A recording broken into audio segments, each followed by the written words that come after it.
Good afternoon, everyone.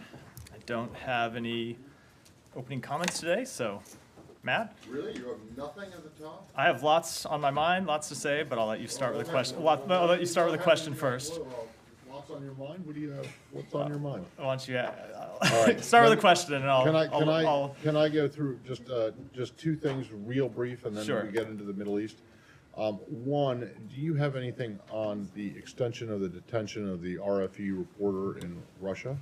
I do. So I would say that we are deeply concerned about her pretrial detention. We have requested consular access. So far, it has not been granted. We will continue to press for it, and we have asked the Russian government for more information on her situation. Okay, and is it correct you still have not gotten any access? We have not even been officially notified of her arrest by the Gotcha. Russian government, but we are aware of the reports, and so because of that, we are communicating with her attorneys, and we have requested consular access. Okay. Secondly, on Turkey and Sweden, President Erdogan submitted the bill to the Turkish parliament today to ratify Sweden's accession to NATO. Do you have anything to say about that? Yeah, we welcome that step. Obviously, we have been calling for ratification of Sweden's accession for some time, and we look forward to that bill being considered in the Turkish parliament and passed as soon as possible. Okay. Now on to the Middle East. I want to go back to something that the Secretary addressed last week and over the week, or tried to address. I'm not sure he actually did address it. But that is the question of whether you guys believe that Israel has been so far in its response to the attacks of October 7th, been responding been adhering to the international rules, international laws of war, international humanitarian regulations. When the Secretary said there'll be plenty of time to work that all out, does that mean that you guys have not made any kind of a determination at all in terms of what they're doing? No, we have not made any kind of formal determination, but it's a matter we're in close communication with our Israeli counterparts. The president has discussed this with Israeli leadership. The secretary has discussed this with Israeli leadership, and we've talked about it publicly, the fact that we believe it's important that Israel comply with all laws of war. That is the responsibility of democracies. It's the responsibility of all countries, and we'll continue to make that clear to them. I do, as always, when asked about this question, do think it's important to remind people of the context, which is that Hamas continues to embed itself inside the civilian population. Hamas continues to put legitimate military targets inside civilian infrastructure and use the civilians of Gaza as human shields. We know that Israel does notify civilians when it plans to conduct airstrikes, say against residential buildings, and gives those civilians an opportunity to vacate the premises. But we will continue to work through this question with them. I'm not saying that any of that is not true. I'm just wondering if you guys have made any kind of a determination, whether it's preliminary or not, about whether there have been, granted, what happened on October 7th, absolutely horrific, but in the response, there have been many civilian casualties. So you guys have not yet made a determination. And when you say that you're talking about it with the Israelis, are you telling them that you think that they've gone too far? Obviously, Hamas went. We have not made that determination, and we have not communicated that to the Israeli government. What we have said to the Israeli government is the importance of when they carry out their military operations, of doing so in a way that complies with international law. Let me add something. And doing so in a way that protects civilian lives to the maximum extent possible. Okay, but do you think that they've done that so far?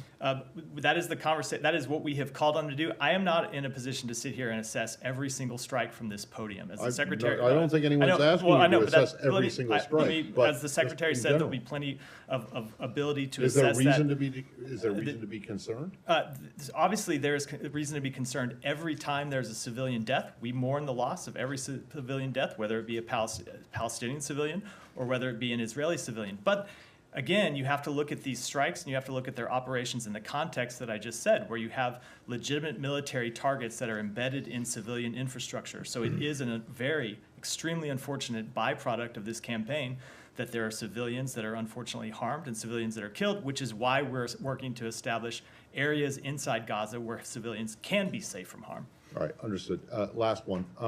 In terms of the release of hostages, It is correct, right, that you guys are still working with the Qataris, the Egyptians, the Turks, the Israelis, whoever, to get more of the hostages out. Is there any update you can provide us on that? There's no update I can provide. I will say that from the opening hours or the immediate aftermath of the terrorist attacks of October 7th, one of the top priorities for the United States government, one of the top priorities for Secretary Blinken has been to secure the release of all hostages held inside Gaza.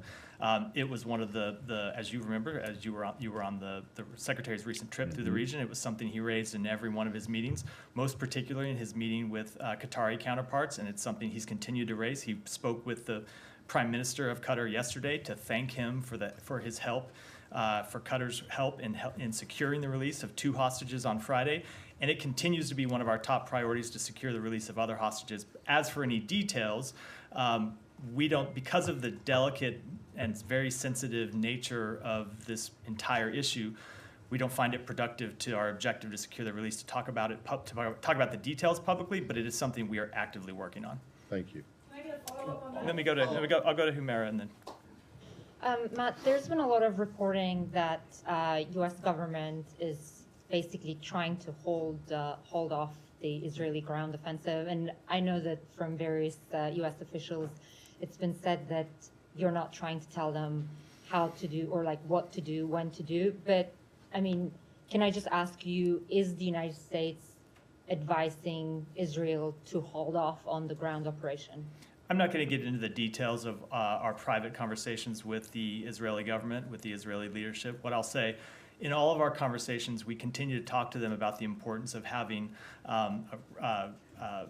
meaningful goals, meaningful objectives, and a plan to achieve those objectives. We've been engaging at a number of levels. The Pentagon has been engaging in military-to-military channels about what their operations might look like. But beyond that, I wouldn't want to go into details other than to say that ultimately these are decisions that Israel has to make. Right, but you can't also deny that that's not what you're doing either. I don't want to say anything other than what I just said Right. about our private conversations. Do you know, based on the intense conversations that the Secretary has had and President Biden has had, do you know if Israel is ready to go ahead with its ground offensive? Again, those are decisions that Israel has to make for itself. They are the country that suffered this brutal terrorist attack and is suffering ongoing terrorist attacks from Gaza. Rockets continue to launch from Gaza, targeting Israeli civilians. So these are decisions that they have to make. We are in close consultation with them, but I don't want to speak to those private conversations. Can I just follow up quickly? Go, Sean. I'll work around. Go Just ahead, briefly, Sean. tied to that, Joseph Borrell, the EU foreign policy chief, said that he expects EU leaders to work toward a call for a humanitarian pause in what's happening in Gaza to bring in some aid.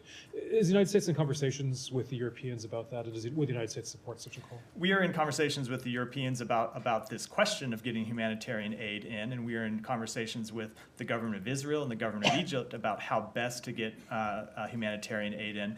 But I think with this question, whether you call it a pause or whether you call it a ceasefire, you have to think about what that would mean in this context when Israel has suffered this terrorist attack and Israel continues to suffer ongoing terrorist attacks. There are rockets, as I said a moment ago, that continue to be launched from Gaza targeting Israel.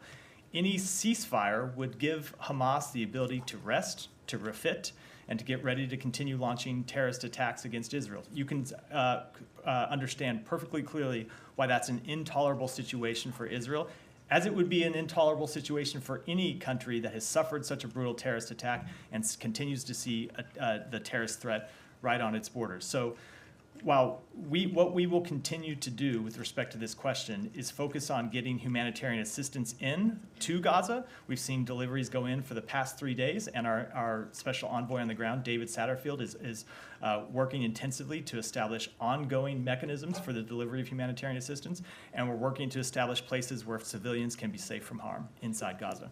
And has that been communicated to the Europeans as they discuss? We have had those conversations in all of our diplomatic conversations. I think we've been pretty clear about our policy. Go ahead, Jen. Thanks, Matt. On the hostages who were released last week, do you have any updates on how they're doing, their status? Will they be coming back to the United States? In terms of both their medical status or what their travel situation might be, I will let them speak to that. I don't think it should be the position or the business of the United States government to speak to what private individual citizens have to They're do. still in I will Israel? say that the secretary had the chance to speak to them on Saturday, found them to be in good condition and good spirits in his conversation. As to whether they intend to stay or travel back, I'll let them speak to that. And then on the Rafah crossing negotiations, where is Satterfield right now? Last I checked, I guess it's around 8:30 Israel time, he is in Israel. He has been involved, as I said, in conversations with the government of Israel and with the government of Egypt about trying to effectuate two things. Number one, to get sustained aid into Gaza through Rafah. We saw the first convoy of trucks go on Saturday. We saw a second convoy of trucks go on Sunday. There was a third convoy that went in today. And he's been working on a sustained delivery mechanism, I said, with the government of Israel and the government of Egypt. I should have also mentioned with the United Nations, to ensure that humanitarian aid can continue to flow in. And then at the same time, he's been working with those two governments and with the UN to ensure that the U.S. civilians who are in Rafah, or who are in Gaza, who are stuck there, as well as other foreign nationals, can come out through the Rafah crossing. And then lastly, on these uptick in Houthi attacks towards Israel, do you see them as actually targeting Israel, and do you see Iran as directing these attacks or just facilitating them? So I don't want to speak to assessment of what they might be targeting. I'll leave it to the Pentagon to offer any assessments that they have on that question. I will say that we are concerned about an increase in attacks by Iranian proxies in the region, whether they be targeting U.S. interests or whether they be targeting other interests in the region. We hold Iran accountable for those attacks. And as the Secretary said yesterday when he was interviewed, it's something that we are preparing for and are ready to respond to if necessary. So you see Iran as directing these? I didn't say they're directing. Whether they're directing them or not, these are militias that they have sponsored and they are responsible for them. Go ahead. I'll come to you, Said. Don't.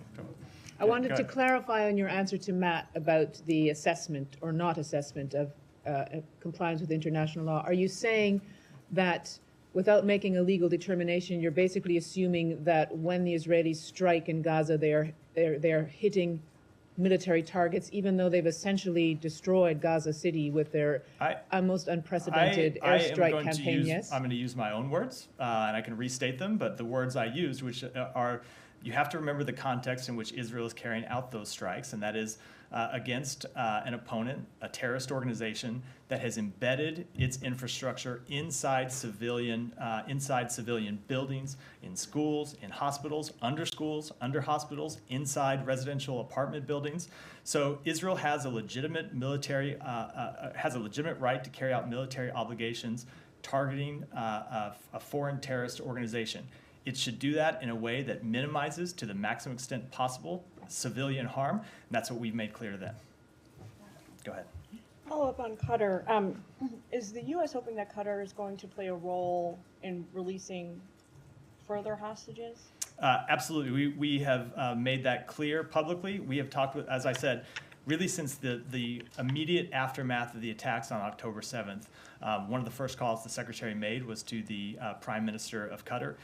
We then had a follow-up meeting in Qatar during his trip to the region where we talked about if there was anything that Qatar could do to secure the release of hostages. We would welcome them doing that. You heard the Secretary thank the government of Qatar for their work when he stood at this podium on Friday, and we continue to work with Qatar to try to secure the release of all hostages. Sorry, what is the State Department's assessment about, I guess, what is in it for Qatar? Why is this in their interest to help us secure the American hostages? Qatar is a longtime partner of ours who has responded to our request because I think they believe that innocent civilians ought to be freed.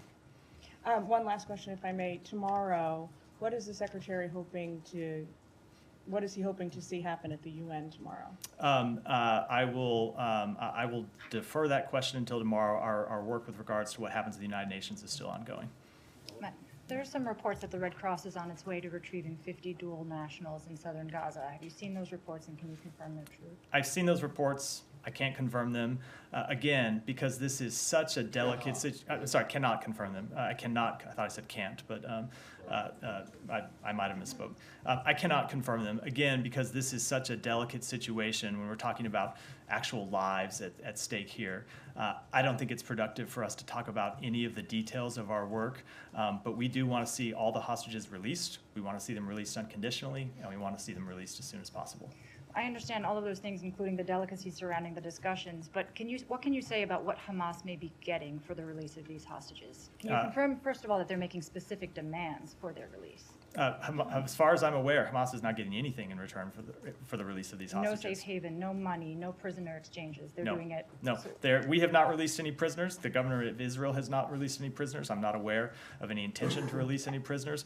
We have called on Hamas to do this because they should not be holding innocent civilians hostage, not just men, but women, children, elderly people. And we've impressed upon all of our partners who have relationships with Hamas or have influence with Hamas that they should use that influence to the maximum extent possible to press for the release of all these So hostages. to be clear, you're not aware that Hamas is getting anything via third parties or anybody else in exchange for the release of the hostages No. to date? No. Over the weekend, Secretary Blinken said that Hamas was blocking the exit of American citizens in Gaza through Rafah. What leverage does the U.S. have? First of all, are there conversations going on with Hamas about securing the release of those American citizens in Gaza? So let me back up and say explain what it is that happened, and then I'll get to the question. So Rafah Gate opened for the first time on Saturday to allow the delivery of humanitarian assistance in. There were a number of civilians, some American citizens, but I think also other civilians, foreign nationals of other countries, who came to the Gaza side of the Rafah crossing to attempt to get out. We were in conversation with the government of Egypt, as we have been for some time, about being able to process those American citizens if they were able to get through the Gaza side and to the Egyptian side of the crossing. None of them were able to because the reports we were given on the ground is that Hamas was there blocking anyone from coming through the gate from the Gaza side out to the Egyptian side. So we are not in direct conversation with Hamas, but we have been sending messages to Hamas through a number of partners. I think I'll leave it at that, that we do want to see American citizens able to leave through the Rafah crossing. Is that through the Qataris or somebody else? I don't want to get into the details of it. Okay, is there any expectation that you might see movement on that front? I don't want to say an expectation, but it is our very sincere hope that they would be able to leave in the coming days. It's something that Ambassador Satterfield is working intensively on. As I said, he's working to get aid going in through the Rafah crossing and American citizens and other foreign nationals coming out. I have questions on other topics. I'll let. Okay, go ahead. Coming back to Rafah, yes, the third convoy has gone in. Israeli officials have noted, other publications have noted that you need upwards of 1,100 truck deliveries per week. Is the U.S. expecting that the pace of aid delivery is going to ramp up? I have a couple of follow-ups. We are working on a sustained mechanism to ensure that aid comes through the Rafah crossing consistently. You're right that we do not think the delivery of one convoy, two convoys, three convoys is sufficient. We want to see sustained traffic going through Rafah, delivering humanitarian assistance. And the exact mechanism of how we do that is something that Ambassador Satterfield has been working on with the government of Egypt, the government of Israel, and the United Nations. Haaretz is reporting that Hamas Who is Haaretz. Okay. Is reporting that Hamas wants to see fuel deliveries coming in. You have hospitals inside Gaza saying that they need fuel specifically to keep the hospitals operating. Israel understandably does not want fuel going in because of the high risk of diversion. What can be done to ameliorate the suffering of people inside Gaza if the Israelis have a legitimate view that the fuel could be used to launch further attacks against them? That is an issue that we are discussing now with Israeli authorities. The humanitarian organizations that are operating inside Gaza to distribute the humanitarian assistance that we have flowing in from Rafah need to have the ability to do so. They need fuel to be able to do so. Fuel is important to the desalination of water. It's important to the provision of medical care. As you said, the Israelis do have legitimate concerns about the diversion of any fuel to Hamas. You can understand why they would be concerned about that, and so that's one of the issues that Ambassador Satterfield is working through. And then finally, there's also some reporting that apparently Turkey has expelled a Hamas political leader. Who is this person? Was this person expelled on the U.S.'s advice? Do you know where this person is? You know, how significant is this? I've seen those reports. I don't have any information about them at this time. Thank you. Thank you, Matt. You said that Hamas embeds itself among the civilian population and they use hospitals and schools to launch attacks.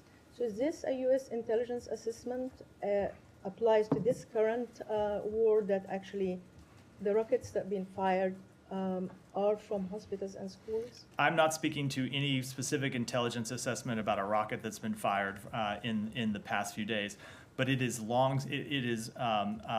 long-standing knowledge, not just from U.S. assessments, but from other assessments, that Hamas does embed its infrastructure inside civilian populations. Okay.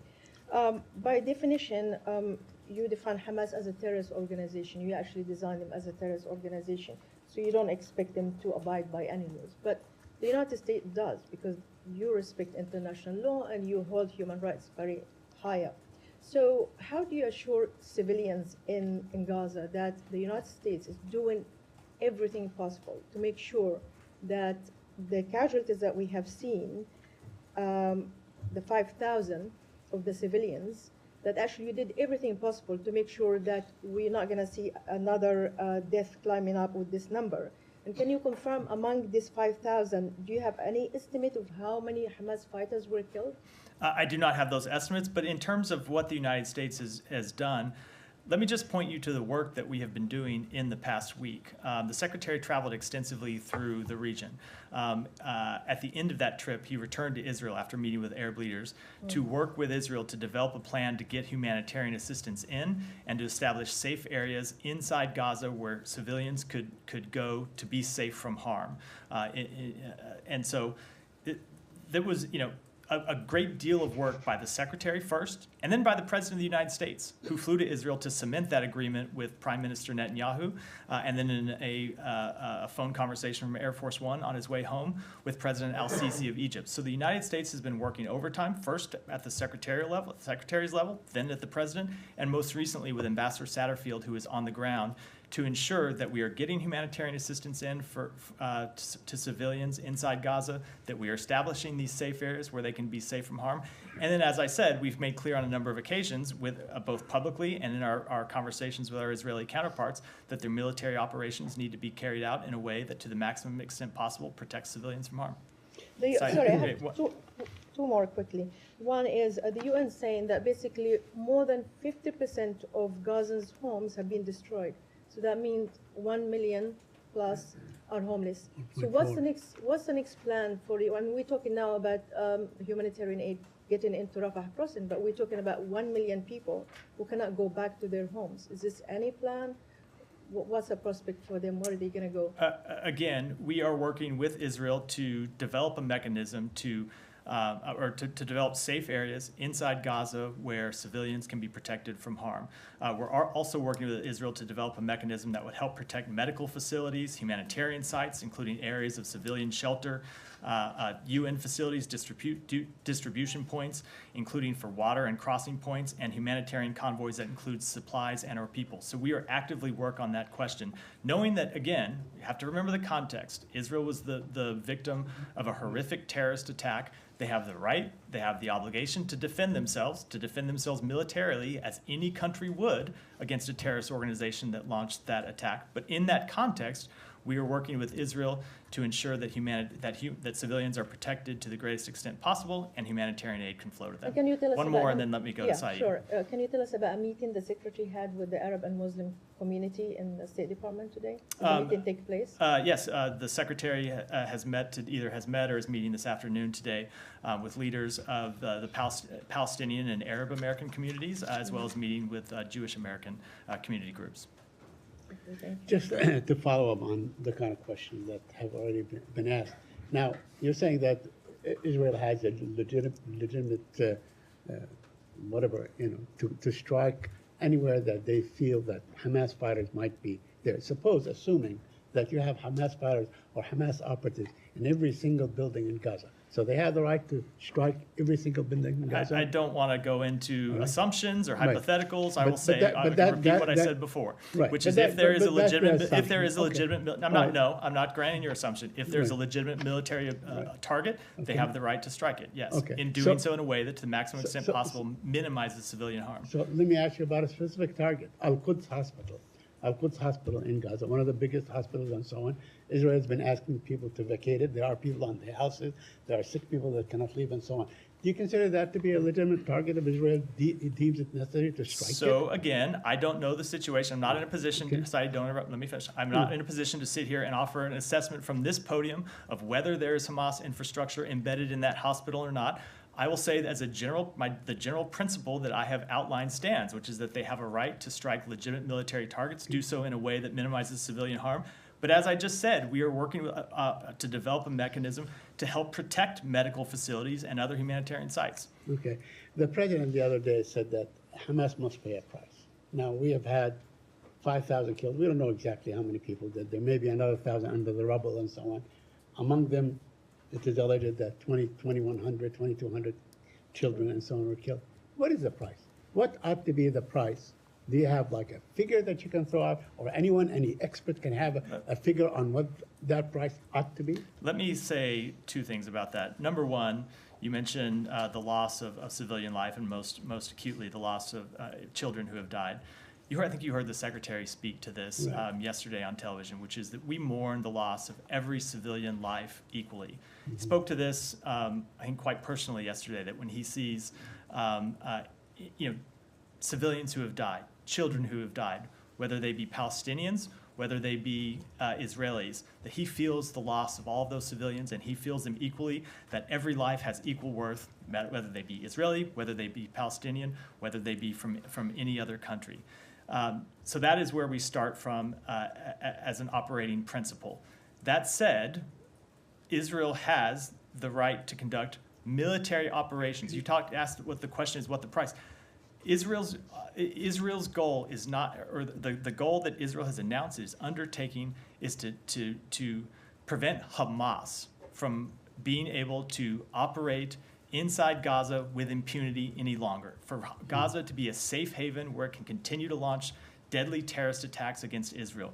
We think that is a legitimate goal. It is the kind of goal we would have as the United States. It's the goal that any country would have if it had a terrorist organization operating in such close proximity to major population centers with a demonstrated history in the last 2 weeks of launching such deadly attacks. On the West Bank, my last question. Israel attacked the mosque from the air, found the mosque, killing 2 people, 3 people, saying that it was a preemptive strike to prevent, a terror attack and so on.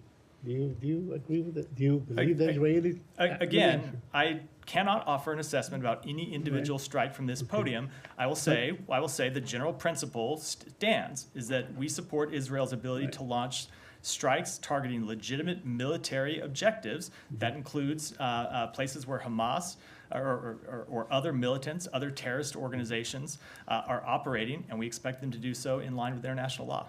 Are you concerned about the West Bank, going completely deteriorating the situation there? We have great concerns about instability in the region, including in the West Bank. We've made those concerns clear. The Secretary made those concerns clear as he traveled the region last week. Okay. Alex, go ahead. Regarding military support for Ukraine, there are media speculations that some of the weapons that U.S. is planning to send to Israel have been originally allocated for Ukraine, or we were planning to send to Ukraine.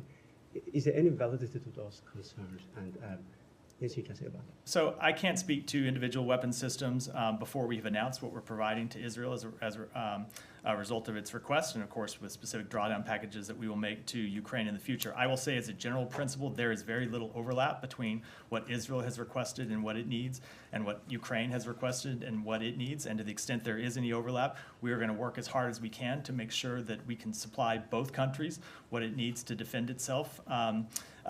But as the president made clear last week, that also means that we need Congress to act to pass the supplemental request that we have sent up.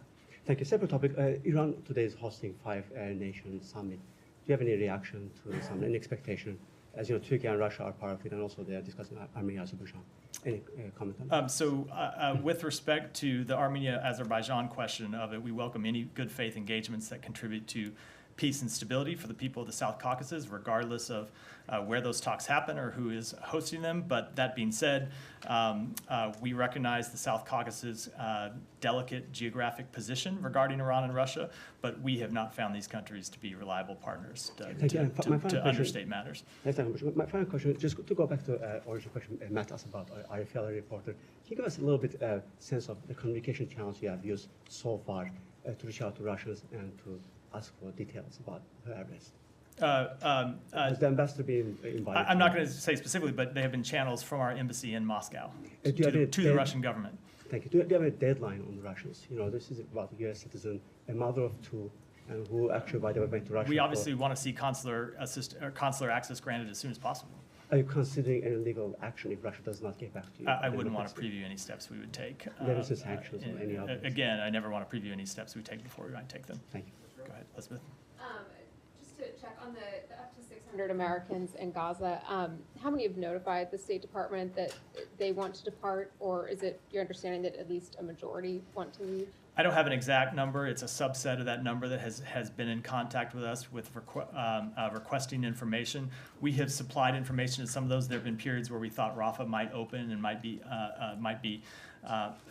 be possible for United States citizens to transit out of Gaza through Rafah, and we've provided to them. But it's always hard to know what number of the American citizens who have requested information for us at any given time actually want to leave.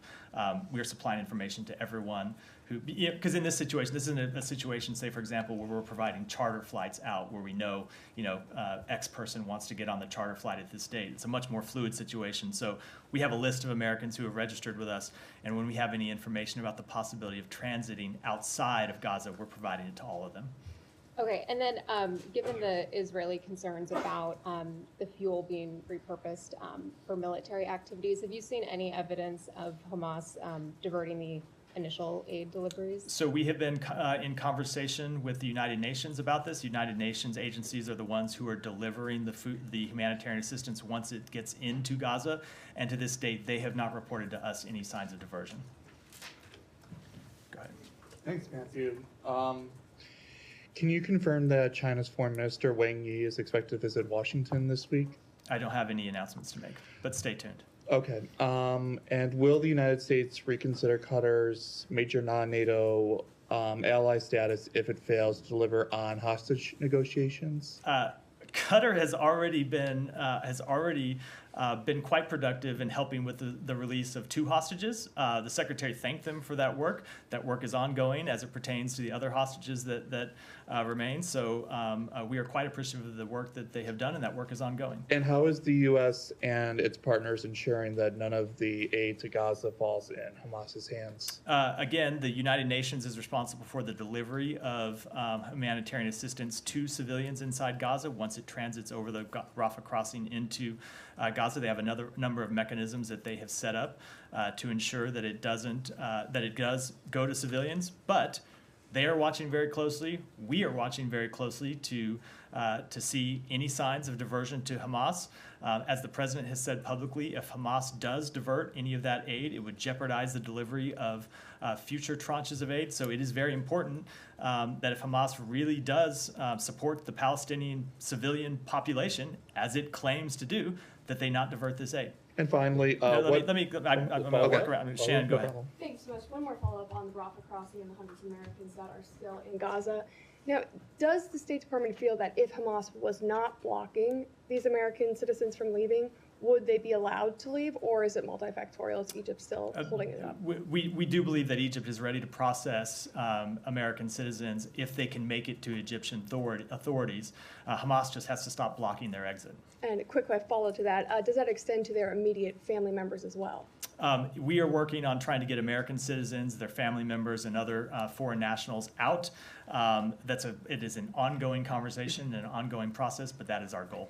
And if these Americans are being detained by Hamas, if they're being prevented from leaving, are they in a similar camp as the hostages? Will the State Department reevaluate these cases if they can't leave? So they're in a different situation in that the hostages are being held captive by Hamas, right? They are detained and not allowed to go free. These other American citizens are able to move freely inside Gaza, but have been unable to leave. So we're working to. I'm not trying to. I am not at all trying to minimize the situation, but it's why we are working to get them out of Gaza. It is just factually a different situation than being held under armed guard as a captive. But nevertheless. Do you know that these other people are being held under armed guard? I should. That they're not. Yeah, how do you know? They're being. How do you know what the conditions of their captivity is? The hostages. Let me put it this way. As opposed to, I mean, a person who wasn't taken from southern Israel and is in Gaza, but is still not allowed to leave because Hamas is blocking them, as you said. Yeah. Aren't they also under armed? They are being guard? they are I mean, but maybe they not are like they, right next to them. They are but- through force of arms being prevented from leaving Gaza. Okay. Absolutely, it's a deplorable. So- Hold on, it's a deplorable situation. It's why we're working to try and Right. get them out. I'm not trying to minimize the situation at all. I'm just saying factually, it's a different situation than people that were taken hostage out of Israel, dragged into Gaza. And you're right, I can't speak to the specific conditions, but Hamas is a terrorist organization. I don't think they're standing outside their door just.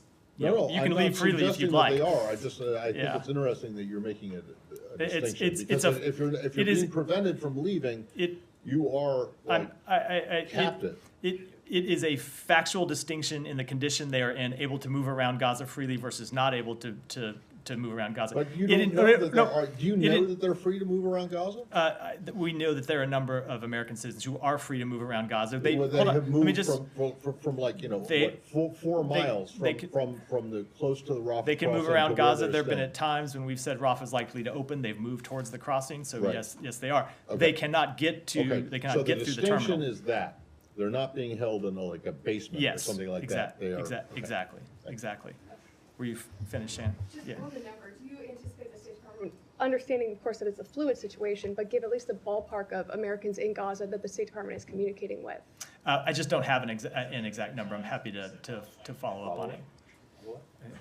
Go ahead. Thank you.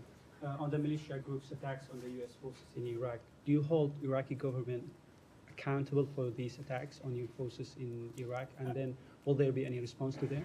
I will say that these attacks, you heard the Secretary speak to this, on U.S. forces, on U.S. interests in the region is something that we're greatly concerned about. And without getting into too many specifics, we are taking steps to ensure that we have the ability to prepare for those attacks and the ability to respond if appropriate. And yesterday you updated the travel advisory for Iraq, and also you ordered departure of eligible personnel in both U.S. Embassy in Baghdad and also the Consulate General in Erbil.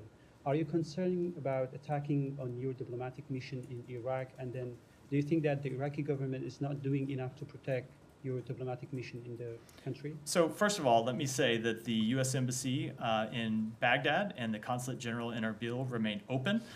We remain committed to our longstanding strategic partnership with Iraq, and we'll continue to work through our embassy and our consulate there to strengthen that partnership. But yes, obviously we are concerned about the safety and security of American citizens and American interests all throughout the region. That's why we raised the travel. That's why we have raised the travel advisories in places. It's why we effectuated the order of departure of some non-emergency personnel and family members, and it's something that we continue to monitor very closely, not just in Iraq, but throughout the region. Thank you. Go ahead.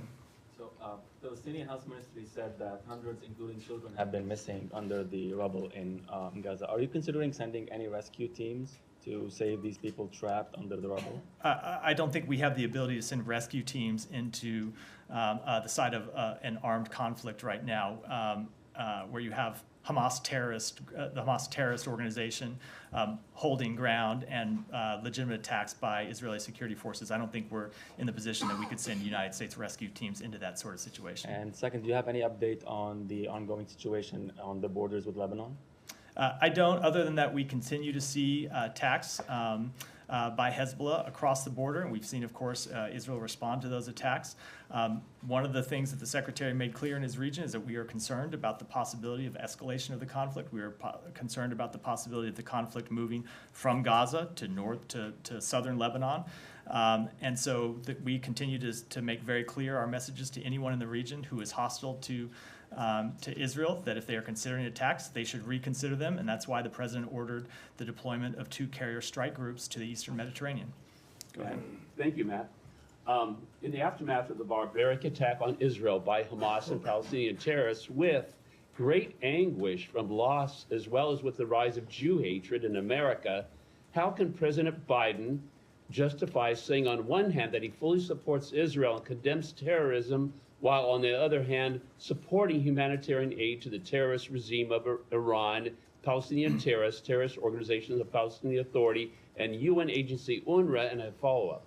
So the simple matter is we do not support the provision of humanitarian aid to terrorist organizations. And we make a very important distinction between the terrorist organization Hamas, Palestinian Islamic Jihad, any other terrorist organizations who are operating in that region, and the Palestinian people and other innocent civilians who themselves are often the victims of terrorism. So we have made clear that while we support Israel's right to defend itself against terrorism, we want to do everything we can to protect innocent civilians, innocent Palestinian civilians, and that's why we support getting humanitarian assistance to them. Okay. Well, thank you, Matt. With all of the Jew hatred unleashed in the past 2 weeks, what more can State Department do to get the facts about the Middle East to more Americans and the world? Well, I stand here every day that I'm not traveling and hold briefings. The Secretary has had a number of conversations with the media, and we will continue to do so to make our policies clear about all these questions. I was just going to say... Go ahead, we're going to take 2 more and then... Thank you, Matt. On Bangladesh, Bangladesh's political situation escalated ahead of the opposition grand rally scheduled for October 28. The regime is on action to obstruct their rally, including arresting, framing charges, and trials now rolling well into the night. According to Human Rights Watch report day before yesterday, the ruling Prime Minister Hasina herself inciting violence, and her cabinet ministers, including threats, involved the use of Russian uranium against opposition leaders. How does the State Department view this allegation, and what actions, if any, is the United States considering to address the democratic rights of the people of Bangladesh? I don't think I have anything to say about that specific allegation. We are closely monitoring developments in Bangladesh leading up to the elections. It's important for free and fair elections that all stakeholders are able to participate peacefully. That includes government officials, law enforcement, political parties, the election commission, the media, and of course voters themselves.